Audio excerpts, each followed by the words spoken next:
we're back. I am Nick Shell. And I am Jill Shell. And we're going to be talking about the second song we've ever recorded together. You probably have watched it, and if not, I'll try to put the link in the description there. But The Meaning of Life. So this is a song that today's the 6th of November. I wrote this on the 1st of the month. So it's just a couple of days old that I wrote it.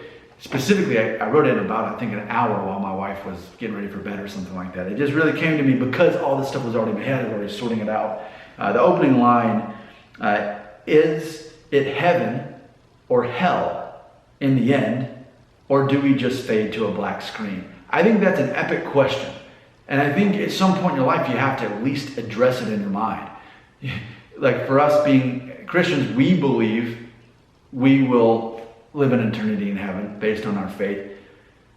And we believe there are those who do not believe. Jesus made it very clear there is hell for those who do not believe. That is ultimately a very familiar concept that so many people are familiar with. And ultimately, people may resign themselves to say, well, in the end, I guess I'm going to end up, I'll see you in hell. I guess we'll have a big party. And then make a joke about it. Other people don't really care. But either way, at some point in your life, you make that decision consciously. But then I say, or do we just fade to a black screen? What if, I guess agnostics, a lot of agnostics and a lot of atheists perceive that when we die, we just cease to exist, just like before we were born, and it's a black screen and that's it. So I think I wanted to start off with that question because ultimately, everybody has some kind of form of what happens when we die. Whether it's some form of heaven in whatever religion you believe, or some version of hell, or that there's nothing. But it's one of those three things ultimately. And it's a matter of being of faith, saying, but what if it is just a black screen? Then what? So it's exploring, the whole song is exploring that. So the actual beginning of the verse, it came without warning. I never asked to be born. It's something we don't often think about, but what if you just suddenly died, right? And you didn't see it coming, you died. Well, what if you were just suddenly born and you weren't expecting it? And that's all of us. Nobody expected to be born. And I think, okay, well, we were born.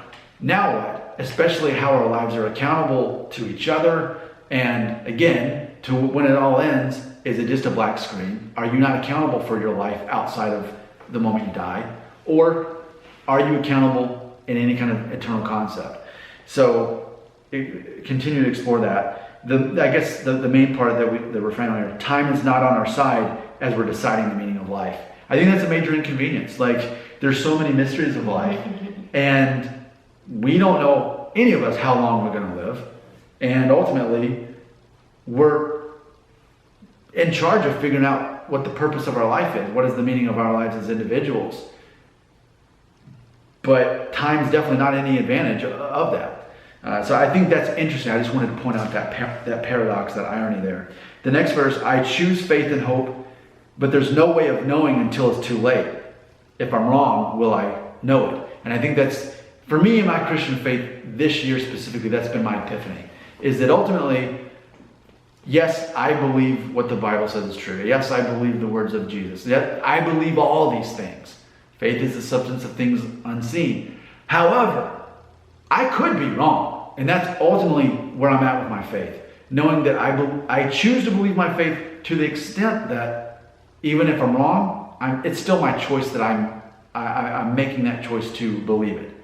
And if I could prove it to be real, it wouldn't be faith anymore, and there would be no discussion. There would be no such thing as an atheist or an agnostic. It would be very obvious. So it's a matter of getting to that level of comfortable with my faith, thinking, okay, maybe I'm wrong. I still choose to believe. So that's actually the whole song, and it ends on that part about, is it heaven or hell in the end? Do we just fade to a black screen? So anything you want to add to that? I mean, you sang with me, so as you were singing this, I mean, what's going through your head?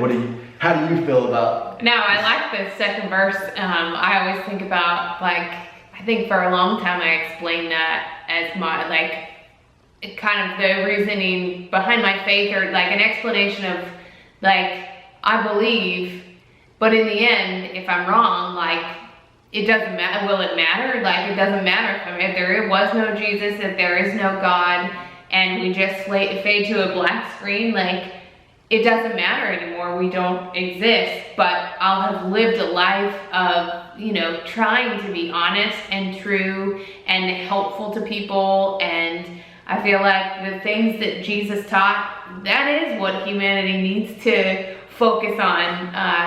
And yeah, I mean, you can't go wrong with that. You cannot go wrong with those principles that are in the Bible. And so I think I definitely have faith that it is real. Like, I can't imagine that we're just here by chance. And I don't know, like, my head is spinning all the time in here recently, and it's like, that's a perfect song to kind of, you try and figure out stuff. But I was listening, I love Tim Tebow.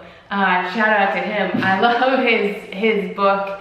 I'm listening to it on It's called Shaken? CD. I think, yeah, it's called Shaken. But I mean, it's like just the perfect explanation of just, I don't know, of just faith and, and God at work, God being at work.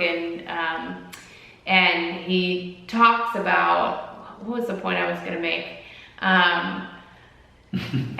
There was something that he said that we were just talking about ultimately we make a conscious choice that this is what I'm choosing, but in the end I might be wrong.